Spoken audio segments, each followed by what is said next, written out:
ወመንፈስ ቅዱስ አሐዱ አምላክ አሜን። ክርስቶስ ተንሥአ እሙታን በዐቢይ ኃይል ወሥልጣን አሰሮ ለሰይጣን አግዓዞ ለአዳም ሰላም እምይእዜሰ ኮነ ፍስሐ ወሰላም። አንድ አምላክ በሚሆን በአብ በወልድ በመንፈስ ቅዱስ ስም ግንቦት 12 በዚህች ቀን በኢየሩሳሌም ሀገር ወደሚኖር ነቢይ ዕንባቆም የመላእክት አለቃ ቅዱስ ሚካኤልን እግዚአብሔር ላከው። እርሱም የማሳውን እህሎች ለሚያጭዱ ምሳ ሊወስድ ወዶ ተሸክሞ ሳለ ቅዱስ ሚካኤልም ዕንባቆምን ምግብ እንደተሸከመ በአናቱ ጠጉር ይዞ ወደ ባቢሎንም ሀገር አድርሶ ዳንኤል ወዳለበት የአንበሶች ጉድጓድ አስገባው። ዳንኤልንም ከዚያ ምግብ መገበው። ከዚህም በኋላ ዕንባቆምን ከምግቡ ጋር ወደ ይሁዳ ምድር መልሶት ወዲያውኑ እህሉን በሚያጭዱት ዘንድ ቆመ። ስለዚህም ለከበረ መላእክት የመላእክት አለቃ ቅዱስ ሚካኤል በየወሩ ሁሉ መታሰቢያውን እናድርግ። የቤተ ክርስቲያን መምህራንም አዘዙን። አማላጅነቱም ከእኛ ጋር ለዘላለሙ አድሮ ይኑር አሜን። ሰላም ለህላዌከ ዘመስዋዕብ መቅደሰ ከመታይርግ ህየ ጸሎተ ቅዱሳን ጢሰ ሀፍረተ መስቀል ወልድ አመታገሰ ኢትራየ ድንጋጼ እንዘታንቃዱ ነፍሰ ሚካኤል አድነንከ ዋትትከ ርእሰ። በዚህች ዕለት ሃይማኖቱ የቀና የንጉሥ ወዕደ ማርያም ልጅ የኢትዮጵያ ንጉሥ እስክንድር የእረፍቱ መታሰቢያ ነው። ለእግዚአብሔርም ምስጋና ይሁን፣ እኛንም በቅዱሳን ጸሎት ይማረን ለዘላለሙ አሜን። በእንተ ለይወርሱ ሕይወተ ፍጡራን አኮኑ ለሊከ ፍጡር ሚካኤል መልአኩ ለእግዚአብሔር በዘተዓርፍ ነፍሱ ለእስክንድር ህንጽ ሎቱ በሰማይ መንበረ ተድላ ወክብ ከበማይደርከ ሐነጸ በምድር። በዚህች ዕለት የዓለሙ ሁሉ መምህር የሆነ የከበረ አባት ዮሐንስ አፈወርቅ አረፈ። ይህም አባት ከእስክንድርያ አገር ሰዎች ወገን ነው። የአባቱም ስም አስፋኒዶስ የእናቱም ስም አትናስያ ነው። እሊህም እጅግ ባለጸጎች ነበሩ። ይህንንም ልጃቸውን በመልካም አስተዳደግ አሳደጉት። ትምህርትንና ጥበብንም ሁሉ አስተማሩት። እርሱ ወደ አቴና ሄዶ በመምህራን ቤት ተቀምጦ ትምህርትን ሁሉ ተምሮ በእውቀቱ ከብዙዎች በላይ ከፍ ከፍ ብሏልና። ከዚህም በኋላ ገና በታናሽነቱ መነኮሰ። የዚህንም የኃላፊውን ዓለም ጣዕም ንቆ ተወ። ከእርሱም ቀድሞ በዚሁ ገዳም ቅዱስ ባስልዮስ መንኩሶ ነበር። በአንድነትም ተስማምተው ብዙ ትሩፋትን ሰሩ። ወላጆቹም በሞቱ ጊዜ ከተውለት ገንዘብ ምንም አልወሰደም፣ ለድሆችና ለመስኪኖች ሰጠ እንጂ። ከዚያም በምንኩስና ሥራ በመጠመድ ፍጹም ገድልን እየተጋደለ ኖረ። በዚያም ገዳም ሶርያ የጻድቅ ሰው ስሙ ሲሲኮስ የሚባል መነኮስ ነበረ። እርሱም ወደፊት የሚሆነውን በመንፈስ ቅዱስ ያይ ነበር። በአንዲት ሌሊትም ለጸሎት እየተጋ ሳለ ሐዋርያትን ቅዱስ ጴጥሮስንና ቅዱስ ዮሐንስን አያቸው። ወደ ቅዱስ ዮሐንስ አፈወርቅም ገብተው ጴጥሮስ መክፈቻ ሰጠው፣ ወንጌላዊ ቅዱስ ዮሐንስም ወንጌልን ሰጠው። እንዲህም አሉት፣ በምድር ያሰርከው በሰማይ የታሰረ ይሆናል፣ በምድርም የፈታኸው ደግሞ በሰማያት የተፈታ ይሆናልና በውስጥህ መንፈስ ቅዱስ ያደረብህ አዲስ ዳንኤል ሆይ የክብር ባለቤት ከሆነ ከታላቅ መምህር ከኢየሱስ ክርስቶስ ዘንድ ወደ አንተ ተልከናልና እወቅ። እኔም የመንግሥተ ሰማያት መክፈቻ የተሰጠኝ ቅዱስ ጴጥሮስ ነኝ። ሁለተኛውም እኔም በመጀመሪያው ስብከቴ በከበረ ወንጌል ቃል አስቀድሞ ነበረ ያልኩ ይህም ቃል በጠላት ላይ የእሳት ሰይፍ የሆነ ዮሐንስ ነኝ። ለአንተም ከክብር ባለቤት ጌታችንና አምላካችን መድኃኒታችን ኢየሱስ ክርስቶስ ዘንድ ወገኖችህ ምእመናንን በቀናች ሃይማኖት ታሳድጋቸው ዘንድ እውነተኛ አእምሮ ደግሞ ተሰጥቶሃል። ጻድቅ ሲሲኮስም ይህን ራእይ ባየ ጊዜ ቅዱስ ዮሐንስ ቸር ታማኝ እረኛ ሆኖ እንደሚሾም አወቀ። ከዚህም በኋላ በቅዱስ ዮሐንስ ላይ የመንፈስ ቅዱስ ጸጋ በላይ ወርዶ አደረበትና ብዙ ድርሳናትንና ተግሳጻትን ደረሰ። ዲያቆን ሆኖ ሳለም የቤተ ክርስቲያንን መጻሕፍት ብሉያትንና ሐዲሳትን ተረጎመ። በአንዲት ሌሊትም ቅዱስ ዮሐንስ ሲጸልይ የእግዚአብሔር መልአክ በድንገት እንደ በረድ ነጭ በሆነ ልብስ ተገለጠለት። ቅዱስ ዮሐንስም ሲያየው ደንግጦ በምድር ላይ ወደቀ። መልአኩም አርአያውን ለውጦ እንደ ሰው ሆኖ ታየው። ወዳጄ አዲስ ዳንኤል ሆይ አትፍራ፣ ተነሳም አለው። የቅዱስ ዮሐንስም ልቡ ተጽናንቶ ጌታዬ አንተ ማነህ? ግርማ አስፈርቶኛልና አለው። የእግዚአብሔር መልአክም ትሰራው ዘንድ የሚገባህን ልነግርህ ወደ አንተ የተላኩ ነኝ። አሁንም እግዚአብሔር አምላክ ያዘዘህን ለመስራት ልብህን አበርታ። ቃልህ ከጽንፍ እስከ ጽንፍ በአራቱ ማዕዘን ይደርሳልና እልፍ አእላፋትም ትምህርትህን ተቀብለው ትእዛዛትህን ሰምተው ወደ ፈጣሪያቸው እግዚአብሔር ተመልሰው ይድናሉና በእግዚአብሔር መንግስትም ውስጥ የጸና የብርሃን አምድ ትሆናለህና እነሆ የአንጾኪያ ሊቀ ጳጳሳት ወደ አንተ ይመጣል። ከእርሱም ጋር ሁሉም ካህናትና ዲያቆናት በየማይረጋቸው የሚያዝህንም አድርግ። የእግዚአብሔር ትእዛዝ ነውና ልትተላለፍ አይገባህም አለው። ከዚህም በኋላ ያ መልአክ ለአባ ፊላታያኖስ ተገልጦ ቅዱስ ዮሐንስን ቅስና እንዲሾመው አዘዘው። በማግስቱም ሊቀ ጳጳሳቱ መጣ፣ ከእርሱ ጋራም ካህናት አሉ። ይህን ቅዱስ ዮሐንስንም ይዞ ቅስና ሾመው። የቁስጥንጥንያ አገር ሊቀ ጳጳሳትን ባረፈ ጊዜ ንጉሥ አርቃዲዮስ ልኮ አስመጥቶ ቅዱስ ዮሐንስ አፈወርቅን በቁስጥንጥንያ ላይ ሊቀ ጵጵስና ሾመው። አባቶቻችን ቅዱሳን ሐዋርያት እንደሚያደርጉት በሊቀ ጵጵስናው ሥራ ላይ ጸና። ሕይወትነት ባላቸው ትምህርቶቹና ተግሳጾችም ሕዝቡን ሁልጊዜ የሚያስተምር ሆነ። ከኤጲስቆጶሳትም ሆነ ከመንግስት ወገን ሕግን የሚተላለፉትን ሁሉ ይገስጻቸዋል። ማንንም አይፈራም፣ ፊትም አይቶም አያደላም።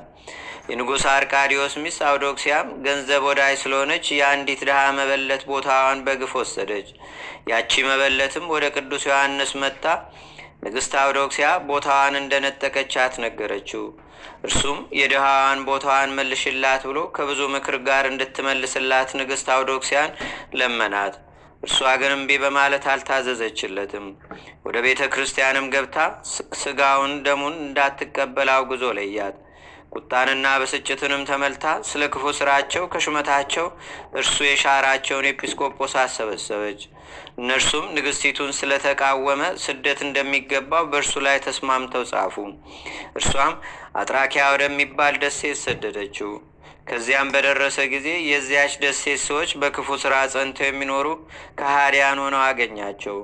ቅዱስ ዮሐንስም አስተማራቸው፣ ገሰጻቸውም። በፊታቸውም ስላደረጋቸው ድንቆይ ታምራት ወደ ቀናች ሃይማኖት አስገባቸው። የሮሜ አገር ንጉሥ አኖሬዎስና ሊቀ ጳጳሳቱ ዮናክዲኖስ ስለ ቅዱስ ዮሐንስ ስደት በሰሙ ጊዜም እጅግ አዘኑ። ንጉሥ አርቃዲዮስ ላይም በመቆጣት እንዲህ የሚል ደብዳቤን ጽፈው ላኩ። ከዚህ ከክፉ ሥራ ተጠበቅ። ትእዛዛችንን ተቀብለህ የከበረ ዮሐንስን ከስደቱ ካልመለስከው በአንተና በእኛ መካከል ሰላም አይኖርም። መልእክታቸውንም ባነበበ ጊዜ እጅግ አዘነ። ሚስቱንም አግዶ ልኮ ቅዱስ ዮሐንስን ከስደቱ መለሰው። በተመለሰ ጊዜም የቁስጥንጥንያ ሰዎች በመመለሱ ታላቅ ደስታን አደረጉ። ከጥቂት ቀኖች በኋላም ንግሥቲቱ ወደ ክፋቷ ተመልሳ ሁለተኛ ወደ አጥራኪያ ደሴት ሰደደችውና በዚያው አረፈ። ንጉሥ አኖሬዎስና ሊቀ ጳጳሳት ዮናክዲኖስም በሰሙ ጊዜ መልእክትን ላኩ። ሊቀ ጳጳሳቱም የከበረ ዮሐንስን ከስደቱ እስከምትመልሰው ድረስ ስጋውንና ደሙን እንዳትቀበል አውዶክሲያን አወገዛት። ከዚህም በኋላ የከበረ ዮሐንስን ይመልሱት ዘንድ ንጉሥ ላከ፣ ግን ሙቶ አገኙት። ስጋውንም ተሸክመው ወደ ቁስጥንጥንያ ከተማ አደረሱት። የከበረ ዮሐንስም በተሰደደበት አገር እንዳረፈና ስጋውንም ወደ ቁስጥንጥንያ ከተማ እንዳመጡ ወደ አባ ዮናክዲኖስ መልእክት ጽፈው አስረዱት። ሁለተኛም የሮሜ አገር ሊቀ ጳጳሳት ወደ ቤተ ክርስቲያን ገብታ ስጋውንና ደሙን እንዳትቀበል ልኮ አውዶክሲያን አወገዛት። እየለመነችውም 8 ወር ያህል ኖረች። በብዙ ልመናም ፈታት። ነገር ግን ጭንቅ በሆነ ደዌ እግዚአብሔር አሰቃያት። ያድኗትም ዘንድ ገንዘቧን ለባለመድኃኒቶች ጥበበኞች እስከሰጠች ድረስም ግን አልዳነችም። ወደ ቅዱስ ዮሐንስ መቃብርም ሄዳ በእርሱ ላይ ያደረገችውን በደል ይቅር ይላት ዘንድ እየሰገደችና እያለቀሰች ለመነችው። እርሱም ይቅር አላት፣ ከደዌውም ፈወሳት። ጌታችንም ከስጋው ታላላቅ ድንቆይ ተአምራትን ገለጠ። ስለ እርሱም እንዲህ ተባለ። በአንዲት ዕለትም ከንጉሥ አርቃዲዎስ ጋር ተቀምጦ ሳለ ንጉሡ እንዲህ አለው፣ አባቴ ሆይ ስለ አንድ ቃል እንድታስረዳኝ እለምንሃለሁ። ይህም ቃል ከብዙ ጊዜ ጀምሮ በልቤ ውስጥ ይመላለሳል። ወንጌላዊው ማቴዎስ ቅድስት ድንግል እመቤታችን ማርያምን የበኩር ልጇን እስከወለደች ድረስ ዮሴፍ አላወቃትም ስለምን አለ? ዮሴፍ አላወቃትም ስለምን አለ? ወንዶች ሴቶችን እንደሚያውቋቸው ዮሴፍ አወቃትን አለው። የከበረ ዮሐንስም ንጉሥ ሆይ እንዲህ አትበል፣ እንዲህ አንተ እንደምትለው አይደለም። የከበረች ድንግል እመቤታችንስ የክብር ባለቤት ጌታችንና አምላካችን መድኃኒታችን ኢየሱስ ክርስቶስ በሆዷ ውስጥ በነበረ ጊዜ የእርሱ ኅብረ መልክ በሚለዋወጥ ጊዜ ከእርሱ ጋር መልኳ ይለዋወጥ ነበር። በንጹሕ ብርሌ ውስጥ ውሃ በጨመሩ ጊዜ ውሃ መስሎ እንደሚታይ፣ ወይን ጠጅም ቢጨምሩ ያንኑ መስሎ እንደሚታይ፣ ወይም ከውስጡ በተጨመረው ቀይም ቢሆን ቀልቶ እንደሚታይ፣ ቅጠልያም ቢገባም ቅጠልያ መስሎ እንደሚታይ፣ ድንግልም በሆዷ ውስጥ የልጇ መልክ በሚለዋወጥ ጊዜ ከእርሱ ጋር መልኳ ይለዋወጥ ነበር። እንደ ሮማን አበባ የምትቀላበት ጊዜ አለ፣ እንደ ናርዶስም የምታብለጨልጭበት ጊዜ አለ። የለመለመ ቅጠል የምትመስልበትም ጊዜ አለ። ከወለደች በኋላ ግን አልተለወጠችምና ዮሴፍ በአንድ በቀድሞ ኅብረ መልኳ ተወስናለት መልኳን ተረዳ ማለት ነው አለው። በዚያን ጊዜ በንጉሥ አዳራሽ ውስጥ ከወርቅ የተሰራ የእመቤታችን አምላክን የወለደች የድንግል ማርያም ስዕል ነበረችና አፈወርቅ ዮሐንስ፣ ልሳነ ወርቅ ዮሐንስ፣ አፈ በረከት ዮሐንስ መልካም ተናገርክ የሚል ቃል ከእርሱ አወጣ። ንጉሡና ከእርሱ ጋር ያሉት በሰሙ ጊዜም እጅግ አደነቁ፣ እግዚአብሔርንም አመሰገኑት። በዚያን ጊዜ ንጉሥ አዝዞ ወርቅ ሰሪ አስመጥቶ ለከበረ ዮሐንስ የወርቅ ልሳን አሰርቶ ለሚያየ ሁሉ መታሰቢያ ምልክት ሊሆን አምላክን ከወለደች ከእመቤታችን ከቅድስተ ቅዱሳን ከድንግል ማርያም ስዕል ዘንድ ተሰቀለው። ቅዱስ ዮሐንስንም ከዚያች ቀን ወዲህ ልሳነ ወርቅ ብሎ ጠራው። አፈ ወርቅም ተብሎ እስከ ዛሬ ተጠራ። ለእግዚአብሔርም ምስጋና ይሁን። እኛንም በዚህ አባት ጸሎት ይማረን፣ በረከቱም ከእኛ ጋር ትኑር ለዘላለሙ አሜን። ሰላም ለዮሐንስ እንታብደረ ስደተ ሚሳተ በግፍ መፍቀሪተ ነዋይ ንግሥተ እምናፉ ዘወፃ ሰሚዮ ግዘተ እምበለይርግ ላይለ ወእምበለድይረድ ታይተ መላከ ሰማይ ቆመ 10 ዓመተ። ሰላም እብል ሱታፌ ዮሐንስ በህማሙ ሲሲኮ ስሙ ክብረ ዮሐንስ አፈወርቅ እንተነጸረ በህልሙ መራሁተ እንዘይሜጦ ጴጥሮስ ቀዲሙ ወንዘይሁቦ ወንጌለ ዳግሙ። በዚህችም ቀን በኢየሩሳሌም አገር በጎልጎታ ላይ ከፀሐይ በልጦ በሚበራ ብርሃን የከበረ መስቀል መገለጥ ሆነ።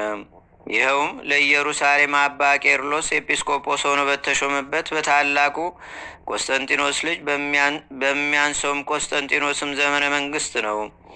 መገለጡም የሆነው ከቀኑ በ6 ሰዓት ነው። የመስቀሉን ብርሃን የፀሐዩን ብርሃን ሸፍኖ በግልጥ እየታየ እስከ 9 ሰዓት ቆየ። ሰዎችም ሁሉ ያዩት ዘንድ ከቦታ ሁሉ ይወጡ ነበር። አባ ቄርሎስም እንዲህ የሚል መልእክትን ወደ ንጉሥ ቆስጠንጢኖስ ሲልክ፣ ንጉሥ ሆይ እወቅ አስተውልም። በከበረ አባት በጻድቁ ቆስጠንጢኖስ ዘመን እንደ ከዋክብት መስቀል በሰማይ ታየ። ሁለተኛም በዘመንህ በቀራኔው ላይ የብርሃን መስቀል የፀሐይንም ብርሃን ሸፈነው። የክብር ባለቤት የሆነ እስከ ጌታችንና ኢየሱስ ክርስቶስ መቃብርና እስከ ደብረ ዘይት ተዘረጋ አለው። ሁለተኛም በዚህች ደብዳቤ እንዲህ አለው፣ ንጉሥ ሆይ ከከፋችና ከረከሰች ከአርዮስ ሃይማኖት ተጠበቅ። የሚያምኑባትንም አትቀበላቸው፣ በምን አትሳተፋቸው። ከዚህ በኋላም አባ ቄርሎስ ይህ የከበረ መስቀል በተገለጸበት ቀን በዓልን አደረገ። እርሱ በስውርና በግልጥ ለሚመጣብን ጠላት ተዋግተን የምንድንበት የጦር መሳሪያችን ነውና በጸና እምነት በምንጸናበትም ጊዜ ለእግዚአብሔርም በመስቀሉ ላዳንን በከበረ ደሙም ፈሳሽነት ላነጻን ምስጋና ይሁን። ዛሬም ከሚጣላን ሁሉ ይጠብቀን ይቅርም ይበለን ለዘላለሙ አሜን።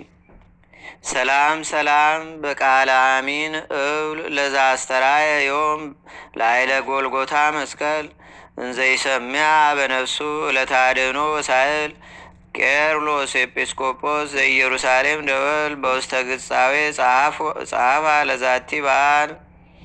በዚህች ዕለት ሰማዕታት የሆኑ የዲያቆሚናስና የእስጢፋኖስ መታሰቢያቸው ነው።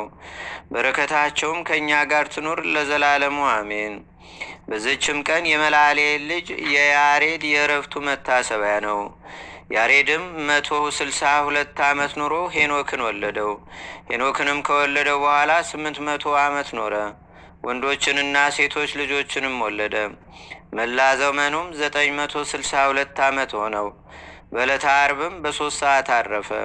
ለእግዚአብሔርም ምስጋና ይሁን። የቀደሙ አባቶቻችንም በረከታቸው ከእኛ ጋር ትኑር ለዘላለሙ አሜን። በዚህችም ቀን የመነኮሳት ሁሉ አለቃ ሐዋርያና ሰማዕት የታላቁ መምህር የክቡር አባታችን የአቡነ ተክለ ሃይማኖት የሥጋው ፍልሰት ሆነ። የፍልሰቱም ምክንያት በ56 ዓመት ከዋሻ ውስጥ ወደ አነጹልህ መቃብር ያፈልሱታል ብሎ እግዚአብሔር የነገረው ዘመን በደረሰ ጊዜ ያን ጊዜም ተአምር ተደርጎ ዕውራን አዩ፣ አንካሶችም ተስተካከሉ። ይህም በወራሴ መንበሩ በአባ ሕዝቅያስ ዘመን ሆነ። ዕለቱም ግንቦት 12 ነው። ለእግዚአብሔር ምስጋና ይሁን። እኛንም ተጋዳይ በሆነ ሰው በጻድቁ አባታችን በቅዱስ ተክለ ሃይማኖት ጌታን ደስ ባሰኙት በቅዱሳን ሁሉ ጸሎት ይማረን ለዘላለሙ አሜን። ሰላም እብል አሌልየ ቃለ በፍልሰተ አጽሙ ዘገብረ ተክለ ሃይማኖት ኃይለ ኢዛ በዴሃ ህብስተ ተስካሩ ብሱለ ሶበገሰሰት ብሲት አይና ጽሉለ እምነ ብርሃኑ አድማት ብርሃነ ጽሉለ። በዚህችም ቀን በአባታችን ተክለ ሃይማኖት መንበር ከተሾሙ መምህራን 17ኛ ቁጥር የሆነ የደብረ ሊባኖስ መምህር ክቡር አባት አባ አብርሃም አረፈ። ለእግዚአብሔር ምስጋና ይሁን። እኛንም በጸሎቱ ይማረን ለዘላለሙ አሜን። ሰላም ለከ አብርሃም ካልኡ ለጻድቅ አብርሃም ዘተባረከነ በዘሩ ማፋላብ ደቂ ዘምሃቆ ጸጋከ ወፁ በእዝነ መንፈስ ወበዜና ጽድቅከ ሰሙ ሰማይ ተበሳ ወዓለም በምሉ። አንድ አምላክ በሚሆን በአብ በወልድ በመንፈስ ቅዱስ ስም ግንቦት 13 በዚች ቀን የከበረ አባት በገድል ተጠምዶ የኖረ ብልህ አርሳኒዮስ አረፈ። ለእግዚአብሔር ምስጋና ይሁን። እኛንም በቅዱሳን መላእክት፣ ጻድቃን፣ ሰማዕታት፣ ደናግል፣ መነኮሳት፣ አበው ቀደምት ይልቁንም በሁለት ወገን ድንግል በምትሆን በእመቤታችን በቅድስተ ቅዱሳን በድንግል ማርያም ረድኤትና በረከት አማላጅነቷም በአገራችን በኢትዮጵያ በሕዝበ ክርስቲያኑ ሁሉ ላይ ለዘላለሙ አድሮ ይኑር አሜን።